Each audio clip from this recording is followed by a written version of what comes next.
Isu doktor kontrak, kerajaan akan pastikan penyelesaian menang-menang.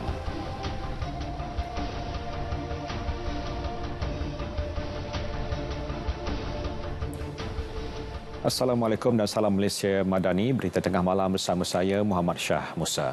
Lawatan rasmi Perdana Menteri ke China membawa pulangan pelaburan besar buat negara. Selain hubungan Kuala Lumpur-Beijing terus diperkukuh. Perinciannya bersama Syamimi Saripan.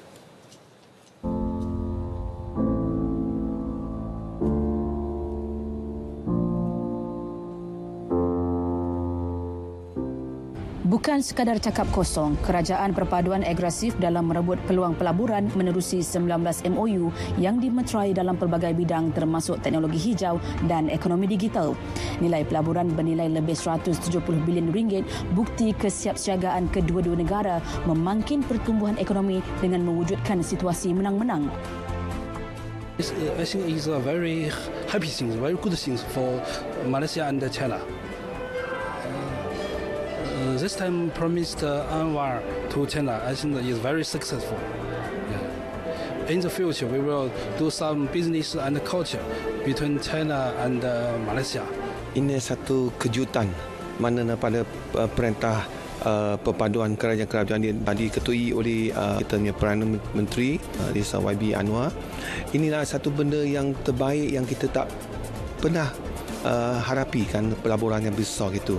Jadi ini adalah satu permulaan dengan selepas 3 tahun challenging yang kami menghadapi dan kita mengalu-alukan dengan kedatangan pelaburan yang ada. Lawatan sulung rasmi Perdana Menteri ke China dilihat sebagai satu pencapaian besar yang memberi manfaat kepada negara dan juga seluruh rakyat Malaysia. Bahkan sambutan daripada pemimpin-pemimpin China dan tokoh perniagaan membuktikan keakraban hubungan antara Malaysia-China sekaligus menepis persepsi dan polemik tidak berasas sesetengah pihak terhadap lawatan kerja-kerajaan ke luar negara. Syamimi Saripan, Beijing, RTM. Isu penjawatan doktor kontrak, kerajaan akan memastikan situasi menang-menang dapat dicapai dalam penyelesaian isu tersebut. Timbalan Perdana Menteri Datuk Seri Dr. Ahmad Zahid Hamidi yang juga pengerusi jawatan kuasa peringkat tertinggi bagi menyelesaikan isu berkenaan memaklumkan perincian mengenai perkara itu akan dibentang kepada Perdana Menteri dalam masa terdekat. Jawatan kuasa khas itu yang melibatkan Kementerian Kesihatan, Jabatan Perkhidmatan Awam dan Suruhanjaya Perkhidmatan Awam membincangkan beberapa cadangan termasuk pemberian perjawatan tetap kepada doktor kontrak.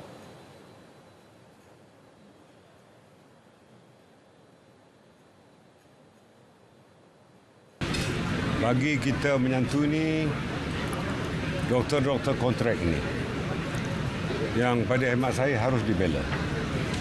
Dan pembelaan ini harus mengikut tata cara dan skema perkhidmatan pihak kerajaan.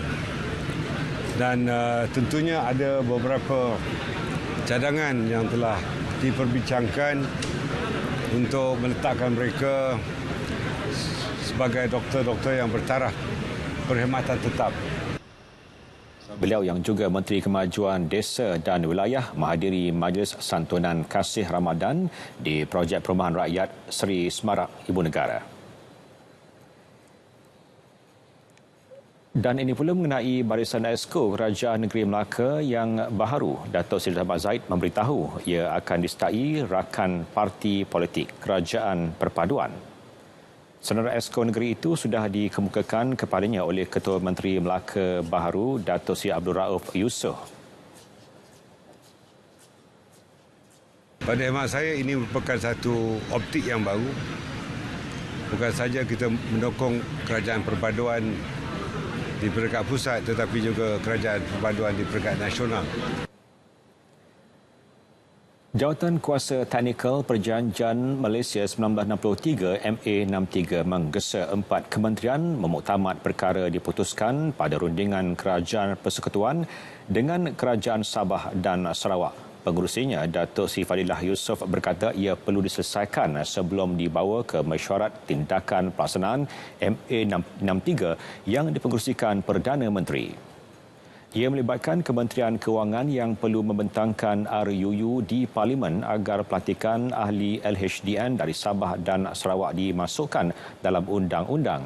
Kementerian Sumber Asli, Alam Sekitar dan Perubahan Iklim pula diminta segera memuktamad isu tanah negeri yang diserahkan kepada Kerajaan Persekutuan tetapi tidak dibangunkan. Manakala Kementerian Pendidikan dan Kementerian Kesihatan perlu memuktamadkan hal ehwal sama ada ia boleh diserahkan sepenuhnya kepada Sabah dan Sarawak dan Sabah. Datuk Seri Fadilah yang juga Timbalan Perdana Menteri menggesa kementerian yang belum mencapai keputusan dasar segera membentuk pasukan petugas khas untuk berbincang dengan kerajaan negeri terlibat. Tiada peniaga yang menjual ayam bulat melebihi harga siling ditetapkan iaitu RM9.40 sekilogram dalam tempoh 10 hari Ramadan. Menteri Perdagangan Dalam Negeri dan Kos Sara Hidup Datuk Seri Salahuddin Ayub menjelaskan libat urus secara bersama dengan Kementerian Pertanian dan Keterjaminan Makanan serta pemain industri akan dilaksana sekurang-kurangnya 3 kali seminggu bagi memastikan harga siling yang ditetapkan itu kekal hingga Aidilfitri nanti. Apa yang saya perhatikan bukan sekadar setakat ini peniaga-peniaga patuh kepada harga shilling RM9.40, tetapi masih ada lagi pasar raya besar yang boleh menjual serendah RM7.99. Ini sangat membantu sebenarnya. Beliau mengadakan tinjauan harga barangan keperluan di sebuah pasaraya di Batu Pahat. Datuk Seri Salahuddin telah memberi jaminan bekalan ayam dan telur sepanjang bulan Ramadan dan Aidilfitri mencukupi untuk keperluan rakyat. Bekalan telur ayam mencukupi bagi menampung keperluan yang meningkat sepanjang Ramadan dan menjelang Aidilfitri. Paling utama telur ayam grade AA, A dan B, bahan utama pembuatan kuih dan biskut raya selain juadah berbuka. Pihak Pahama bersama-sama dengan pembekal sebenarnya. Kita selalu membuat engagement dengan pihak pembekal. Bila kita berlaku kekurangan di satu tempat, kita akan berbincang dengan mereka. Kita ingin menambah bekalan di tempat tersebut. Jadi kita bekerjasama dari segi kuota untuk dibagi kat Pahama lah untuk meningkatkan bekalan, terutama di Pantai Timur lah yang kita tiap-tiap masa kita nampak agak banyak sikit lah sebab seperti saya kata tadi. Kekurangan lebih di Pantai Timur disebabkan tiada ladang yang besar lah untuk menampung 3 negeri yang utama tadi lah, Kelantan, Terengganu dan Pahang. Tempat lain insya-Allah tak ada isu sangatlah.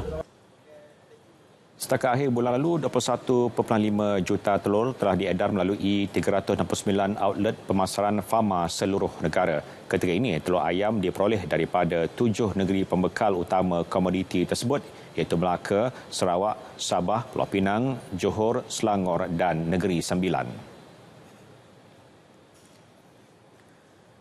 Pemain industri vape khususnya penghilang produk cecair atau gel mengandungi nikotin diberi tempoh sehingga 30 April bagi mendaftarkan aktiviti penghilangan kepada Jabatan Kastam. Pendaftaran awal boleh mengelakkan penghilang dikenakan kompaun atas kesalahan lewat berdaftar. Kementerian Kewangan menjelaskan langkah itu bagi memastikan pematuhan industri yang lebih menyeluruh dan pengutipan cukai berjalan lancar menjelang Mei 2023. Pendaftaran pelesenan di bawah Akta Eksas 1976 boleh dibuat secara dalam talian melalui sistem My Eksas seperti pautan tertera. Buka kuasa semalam, cukai ke atas penjualan cecair vape dikenakan pada kadar 40 sen bagi setiap mililiter cecair mengandungi nikotin yang digunakan untuk rokok elektronik dan vape. 221 cerun kritikal yang perlu diberi perhatian dikenal pasti khususnya ketika musim monsun melanda.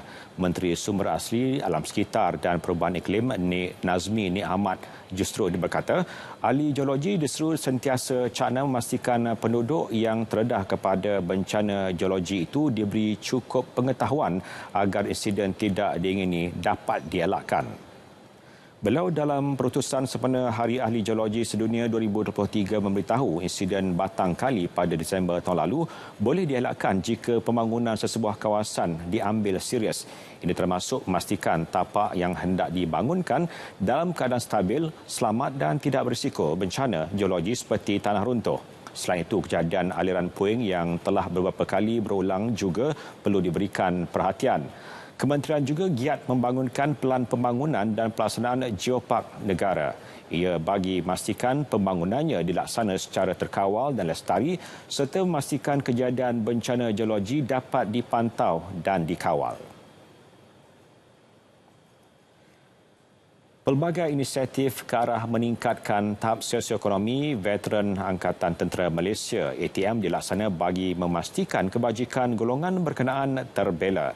Ini termasuk usaha meningkatkan pendapatan melalui peluang kerjaya kedua dengan kerjasama beberapa agensi seperti Lembaga Tabung Angkatan Tentera LTAT.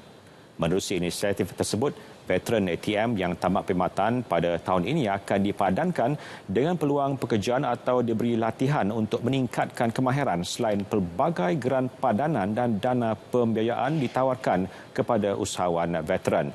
Justru, veteran ATM dimohon mendaftar dengan Jabatan Hal Ehwal Veteran JHEV untuk menikmati pelbagai lagi kemudahan disediakan.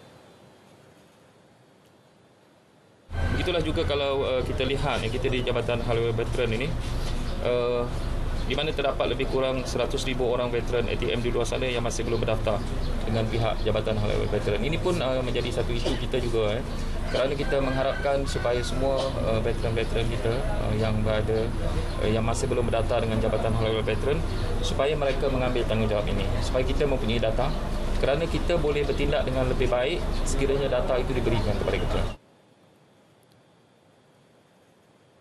Masyarakat diajak memupuk pemahaman dan penerimaan lebih besar terhadap golongan autisme. Projek khas menggilap bakat remaja autisme dalam penghasilan animasi Koko dan Momo sempena Ramadan, inisiatif ke arah matlamat tersebut. Sofia Nasrun ada laporannya. Pengasasnya Kieran Kaur berkata, selain menggilap bakat, projek tersebut turut mendidik remaja autisme dan masyarakat mengenai ibadah puasa melalui mesej ringkas oleh dua watak utama animasi berkenaan. Memandangkan di bulan Ramadan, bulan yang mulia, kan? Ramai orang di sana tidak tahu bahawa apakah kelebihan remaja-remaja istimewa ni.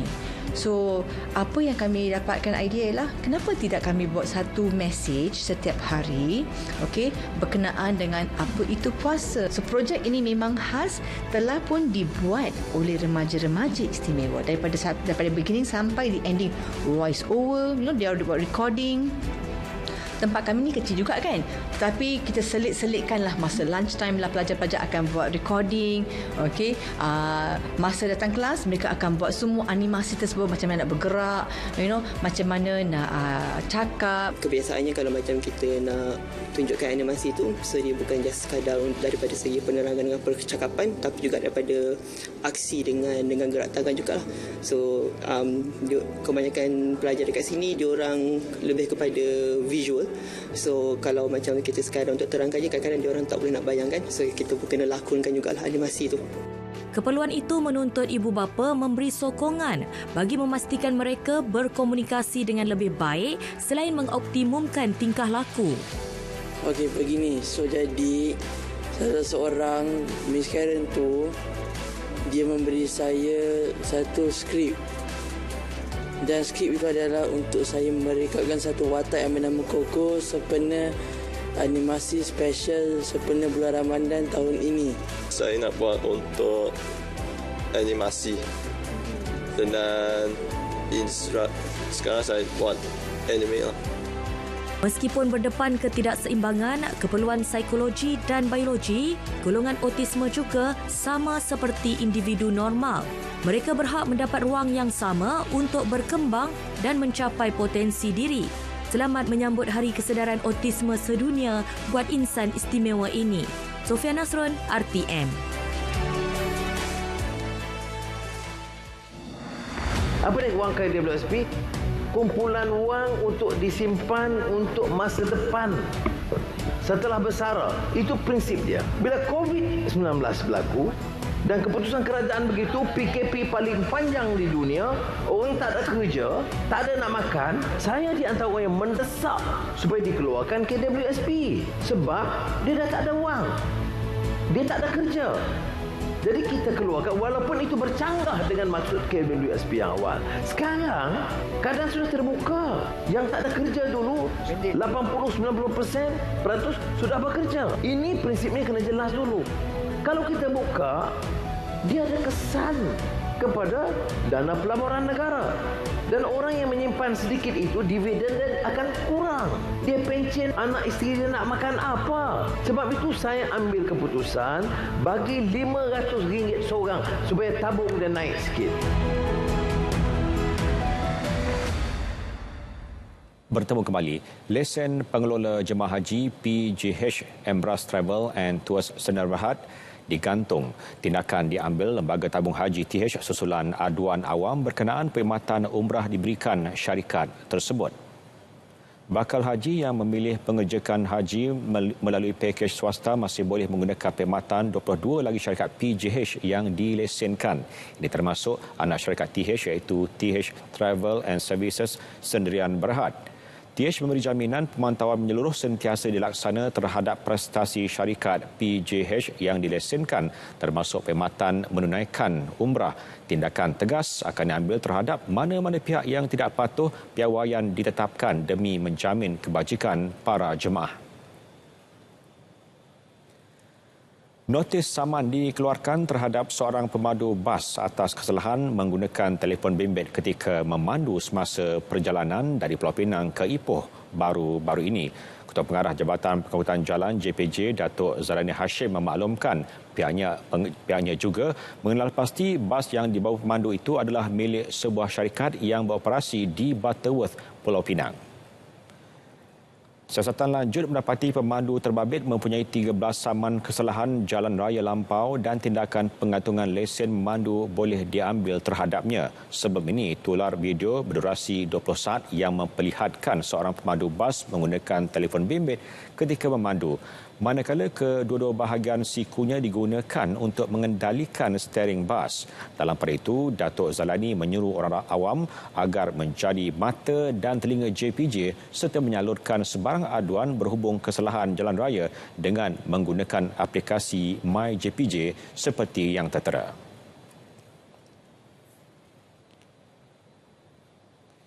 Di Johor, 120 notis peringatan dikeluarkan Jabatan Kesihatan Negeri hasil pemeriksaan ke atas 2,446 premis bazar Ramadan di seluruh negeri setakat semalam dengan nilai kompaun keseluruhan RM23,000. Pengunjung bazar Ramadan turut diseru membuat aduan kepada pihak pejabat kesihatan.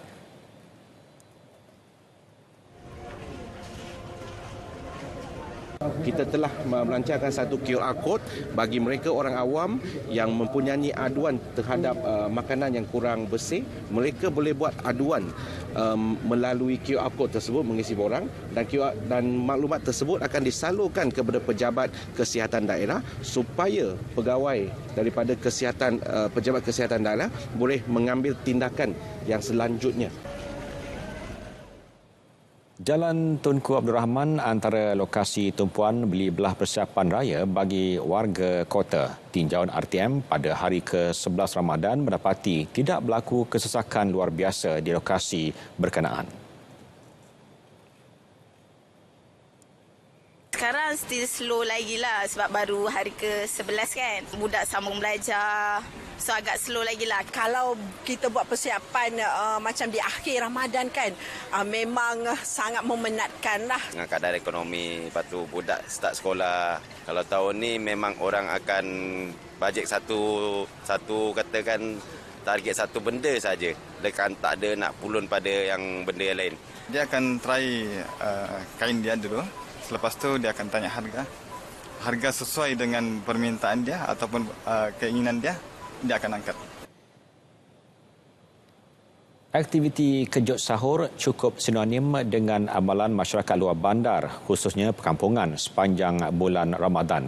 Bagi meneruskan tradisi itu, hampir 50 penduduk Taman Klebang Putra 1 Ipoh terlibat dalam aktiviti julung kali diadakan di kawasan itu. Ikuti laporan wartawan Fahmi Muhammad Nor. Aktiviti kejut sahur dimulakan seawal 3.30 pagi. Ia dianjurkan bagi merapatkan hubungan kekeluargaan sesama penduduk. Selain penduduk setempat, program berkenaan disertai Kelab Rebana Klebang Putra.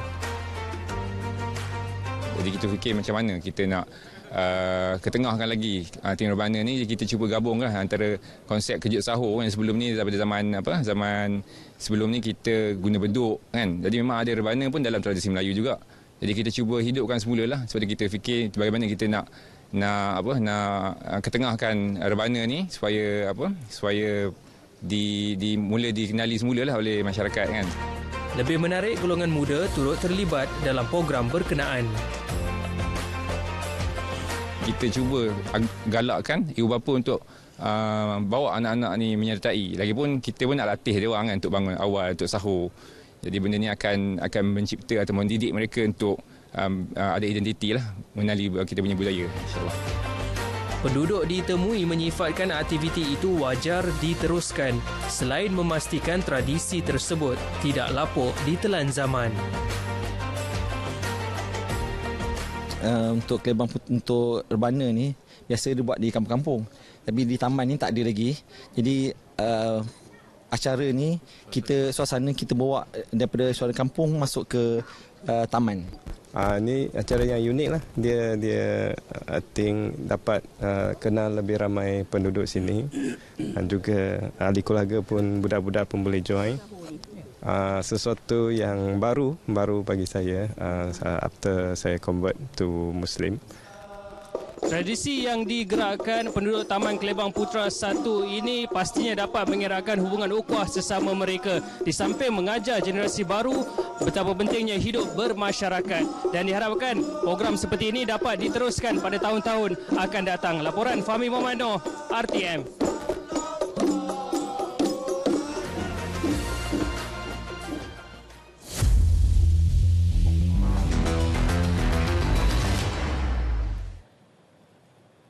Perkembangan Sukan C, atlet terjun lelaki negara Oi Zi Liang mencabar skuad terjun lelaki terutama atlet muda meneruskan dominasi Malaysia dalam Tamasya Dwi tahunan itu. Beliau turut mencabar rakan sepasukan terutama atlet muda meneruskan legasi ditinggalkan beliau dalam acara 3 meter papan anjal. Jelas Ziliang hanya kerja keras mampu menjamin peluang Malaysia untuk terus mendominasi acara itu pada Mei. Ketiadaan beliau pada edisi kali ini menyaksikan harapan pingat tertumpu kepada dua lagi penerjun iaitu Muhammad Syafiq Putih dan Gabriel Gilbert Daim.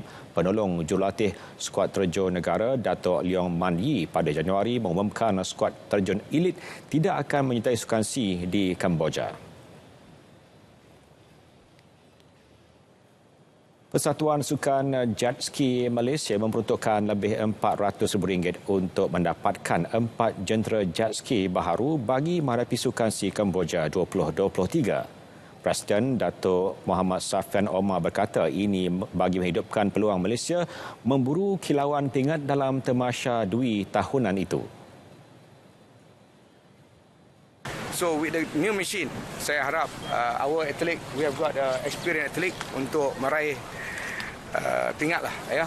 Jadi segi pingat tu saya tak boleh nak kata gold because our competitor like Thailand all pro, Indonesia all pro, Cambodia pro on ski, whatever pun still the ball is, kalau bola ball is round.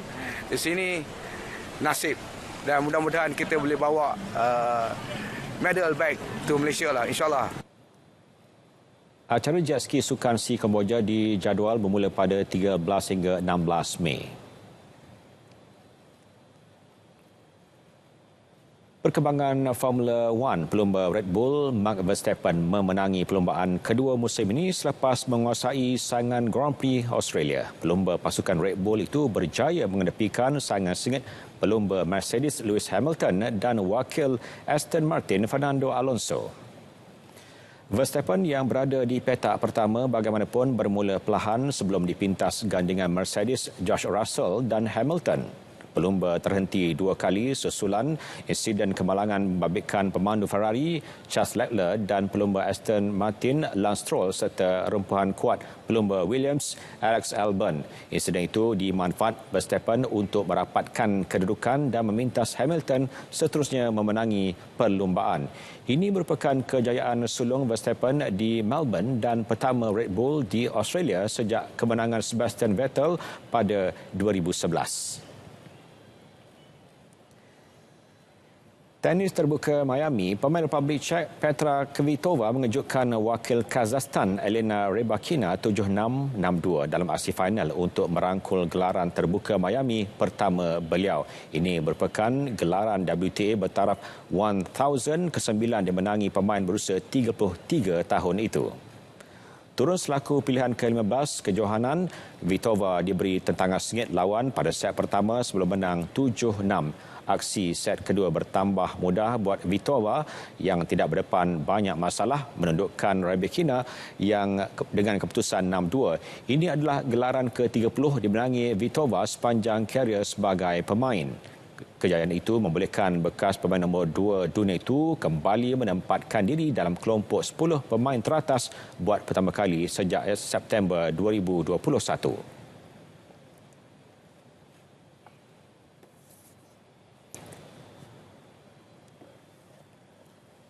Jelajah Ramadan Nasional FM ambil tahu bersama Institut Latihan Perindustrian Pasir Gudang Johor Bahru mendekati golongan belia madani di samping mengeratkan hubungan strategik antara stesen radio itu bersama agensi luar.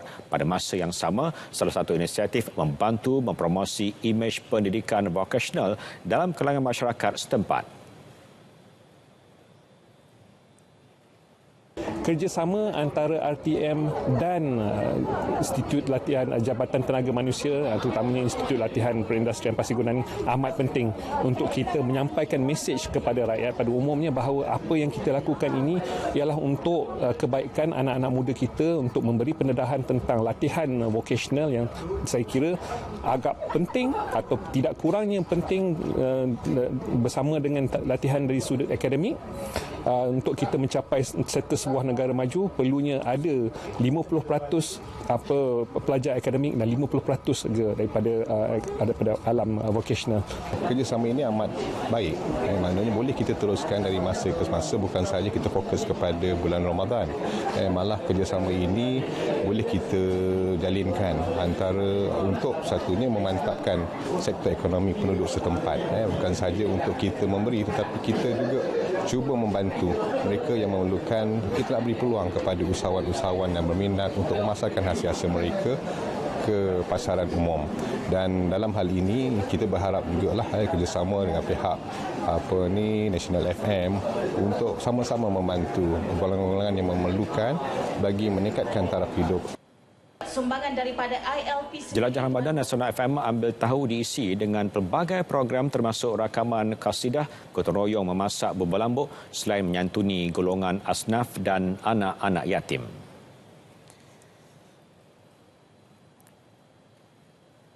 Baik, saudara, berita tengah malam berakhir di sini. Dapatkan perkembangan sahih sepanjang masa melalui portal berita.rtm.gov.my. Yang sahih di RTM. Assalamualaikum dan salam Malaysia Madani.